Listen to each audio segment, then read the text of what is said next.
राम ने किए पिता के अंतिम दर्शन। सुमंत राजा दशरथ के कक्ष में पहुंचे। उन्होंने देखा कि महाराज पुत्र वियोग की आशंका से व्याकुल हैं। वे पानी से बाहर निकाल दी गई मछली की तरह तड़प रहे थे। सुमंत ने उनसे हाथ जोड़कर निवेदन किया, महाराज, आपके ज्येष्ठ पुत्र धर्मात्मा राम, सीता और लक्ष्मण के साथ आपके दर्शनों की कामना लिए द्वार पर प्रतीक्षा कर रहे हैं। माताओं एवं अन्य बंधु बांधवों भेंट करने के बाद वे अब आपके दर्शन हेतु आए हुए हैं। उन्हें भीतर आने की आज्ञा दें।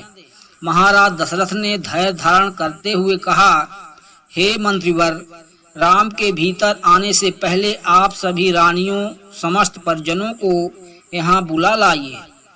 यह तो निश्चित हो चुका है कि राम वनगमन करेंगे ही।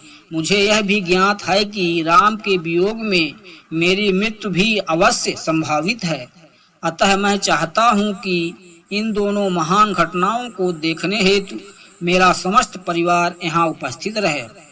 सुमंत ने महाराज की आज्ञानुसार सभी रानियों तथा परिजनों को वहाँ बुलवा लिया।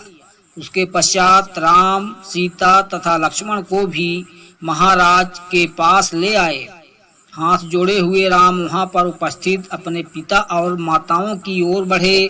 राम को इस प्रकार अपनी ओर आता देख महाराज दशरथ उन्हें हृदय से लगाने की अभिलाषा से अपने आसन से उठ खड़े हुए, किंतु अत्यधिक शोक तथा दुर्बल होने के कारण वे केवल एक पग बढ़ाते ही मूर्छित होकर गिर पड़े।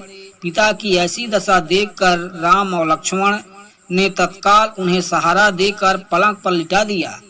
महाराज की मूर्छा भंग होने पर राम ने अत्यंत विनीत स्वर में कहा, हे पिता, आप ही हम सबके स्वामी हैं।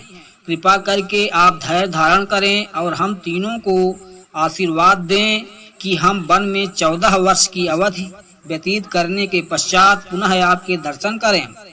महाराज दशरथ ने आर्द्र स्वर में कहा, पुत्र, तुम्हें वनों में भटकने के लिए भेजने की मेरी कदापि इच्छा नहीं है, किंतु मैं विवश हूँ।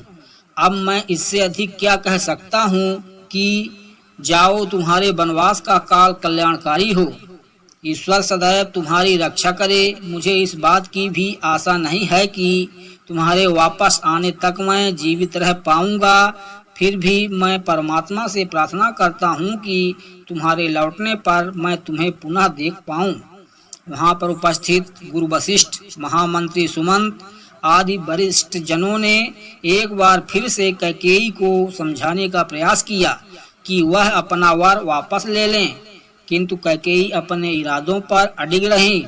महाराज दशरथ की इच्छा थी कि राम के साथ चतुरंगिणी सेना और अन्न धन का कोष भेजने की व्यवस्था हो, किंतु राम ने विनय पूर्वक उनकी इस इच्छा को अस्वीकार कर दिया। अंत में महाराज ने सुमंत को आदेश दिया, हे मंत्रीवर, आप स्वयं उत्तम घोड़ों से जुता हुआ रथ लें आएं और इन सब को देश की सीमा से बाहर तक छोड़ें।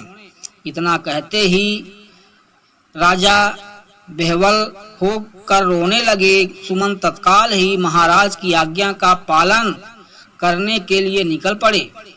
दोस्तों, आगे का भाग देखने के लिए कृपया चैनल को लाइक और सब्सक्राइब कर लें।